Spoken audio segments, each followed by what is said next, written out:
일본의 경제보복 조치가 중대 국면을 맞습니다. 이번 주 후반 일본 정부가 우리나라에 대한 화이트리스트 배제 결정을 내릴 것으로 예상되면서 대응책 마련에 비상이 걸렸습니다.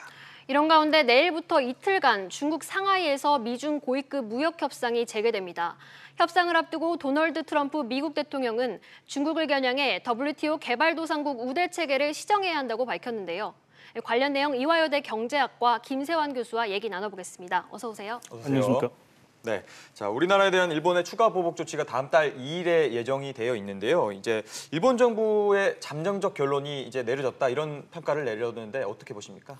네, 정말로 일본이 결국 우리나라를 화이트리스트에서 제외하기로 결정을 거의 마친 것 같습니다.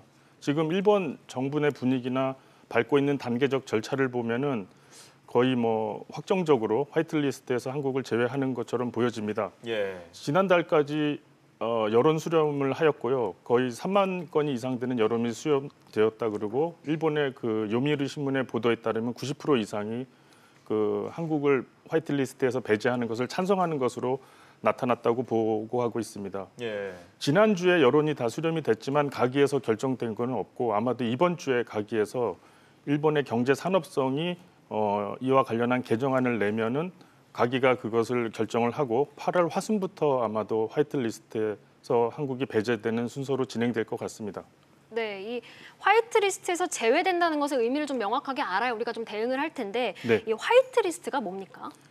화이트리스트가 일본이 소위 전략물자, 아주 첨단 기술이나 군사 목적으로 전용될 수 있는 물품에 대한 수출 절차를 간소화해주는 그런 나라들의 목록입니다. 예. 여기서 제외된다고 하는 그 의미는 한마디로 믿지 못하겠다는 뜻입니다. 현재 일본의 화이트리스트에는 27개국이 포함이 되어 있고요. 네. 우리가 잘 아는 OECD 35개국이나 G20개국이 거의 구소련이나 현재 러시아나 중국을 제외하고는 거의 포함되어 있는 상황입니다. 네. 자, 그렇다면 이제 실제로 우리나라가 화이트 리스트에서 배제가 될 경우에는 어느 정도 좀 파장이 예상이 되십니까? 그게 산업별로 경제적인 파장이 다를 것 같은데요. 제가 최근에 데이터를 보니 2000년부터 2017년까지 우리나라 제조업이 100원을 생산하면 약 3원 정도를 일본에서 수입품을 들여와서 생산을 하고 있습니다. 예. 액수로는 얼마 안 돼서 약 한 2조 7천억 원 정도이지만 그게 핵심 부품이 들어 있는 것입니다. 특히 언론에 따르면은 반도체라든지 정밀화학이라든지 플라스틱 필름이라든지 고장력 강판 등이 영향을 많이 받을 것으로 알려져 있고 이들의 중요 부품이 90% 이상 일본에 의존하는 품목이 약 50여 개, 47개 정도 되는 걸로 알고 있습니다. 예. 특히 언론에서는 배터리 파우치가 문제라고 말씀을 많이 하는데요. 거의 100% 우리가 쓰는 액정 배터리의 봉지를 일본에서 수입하고 있는데 제가 업계에 계신 분들한테 여쭤보니 이거는 중국이나 유럽에서 쉽게 대체제를 찾을 수 있는 상황이라고 합니다. 아, 예. 네, 이 WTO 이사회에 참가했던 우리 정부 대표단 이제 귀국을 했습니다. 이제 네. 일본을 WTO에 정식으로 제소하는 방안을 좀 검토할 것으로 보이는데 문제는 이 WTO 소송 과정이 좀 길다는 겁니다. 맞습니다. 다른 방법은 좀 없을까요? 특별히 다른 방법을 WTO를 통해서는 없는 것 같습니다. WTO라는 게 국제 기구이고 일본에 대해서 좋지 않은 결론을 내려준다고 해도 강압할 수 있는 법적인 구속력을 발휘하지는 못합니다. 예. 근데 지난주에 한국 정부 대표가 WTO에 공개된 이사회에서 일본 정부에게 양자 간의 대화를 요구를 하였고 공개된 석상에서 일본이 거부하는 모습을 보여주었기 때문에 어떻게 보면 일본이 상당히 절차와 국제적인 평판을 중요하는 정부인데 상당한 심리적인 압박을 거둔 것으로는 보여집니다. 예. 정식으로 WTO에 말씀하셨다시피 제소를 하게 되면은 이게 최소한 2년이 걸리고 평균적으로 4년 정도 걸리는 걸로 알려져 있기 때문에 WTO를 통한 일본의 수출 문제에 대한 해결은 어렵다고 보여집니다. 네, 자 일본 정부가 이처럼 좀 짜놓은 듯한 일정으로 이게 추가 보복 조치를 이어가고 있는데, 네. 일본 내 학자와 변호사 등등 사회 지도층들이 일본 수출 규제 처리를 촉구하는 서명 운동을 벌이고 있거든요. 이건 네. 좀 어떻게 해석해야 되는 겁니까? 우리가 이번에 일본이 한국에 대해서 무역 규제를 하면서 상당히 반일 감정이 커졌는데요. 예. 많은 분들이 일본에 대해서 감정적 대응을 자제하자라는 말씀을 많이 하는데 일본이 워낙 큰 나라이고 인구가 1억 3천 명이나 되는 큰 나라이기 때문에 다양한 목소리가 있고 이렇게 일본의 특히 지식인들 중에서는 이 한국에 대한 규제를 반대하는 분들이 많습니다. 예. 제가 아는 일본의 경제학 교수님들도 거의 다 반대를 하고 있고요. 예. 그래서 이런 분들의 한국의 유리한 여론을 잘 이용해서 우리가 일본과의 그 일본 국내 여론을 변화시키는 것도 중요하다고 봅니다. 특히 이런 지식인들이 한국에 대해서도 한마디 하고 계시는데요. 네. 일본 아베 정부도 극우적인 정책이 잘못됐지만 한국도 한 번에 이 과거사 문제를 해결하려고 하는 자세를 자제하라는 말도 많이 하고 있어서 관심을 가져야 될 것 같습니다. 네. 네. 그 우리나라와 일본이 이번 주제 태국 방콕에서 열리는 이 아세안 다자 외교 포럼을 계기로 좀 치열한 외교전을 전개할 것으로 보이는데 네. 이 한미일 3자 협의 가능성도 좀 나오고 있는데 과연 성사될까요? 네, 그 일본 정부가 그 한국의 무역 규제를 한 이후로 어떠한 고위급 만남도 거부하고 있습니다. 국장 이상의 만남은 거부하고 있는데 자연스럽게 아시안 포럼 외무 포럼에서 이제 한미일 외무장관이 만나게 되겠습니다. 예. 뭐 자연스러운 대화는 하게 되겠지만 일본 외무부 외교 대신이 과연 적극적으로 이 문제를 해결할 의지랑 그 권한을 갖고 있느냐는 의심스러운 게 고노다로 외상이 상당히 친한파로 알려져 있는데 한국에 지난달 그 경제 제재를 가한 이후에 완전히 돌변하여서 한국에 대해서 한 목소리로 모든 강요가 그 한국을 비난하고 있습니다. 따라서 만나서 대화는 할 수 있지만 해결의 실마리는 찾기가 어렵다고 생각이 듭니다. 네, 미중 고위급 무역 협상 얘기도 좀 해보고 싶은데요. 이제 오늘 네. 30일 미중 양국이 G20 회의 이후에 한 달 만에 이 협상을 재개하는 셈인데 네. 그만큼 양측의 갈등이 뭐 어느 정도 진전한 것이냐 아니면 좀 해결이 됐을 것이냐 이런 분석이 나오고 있는데 좀 어떻게 보십니까?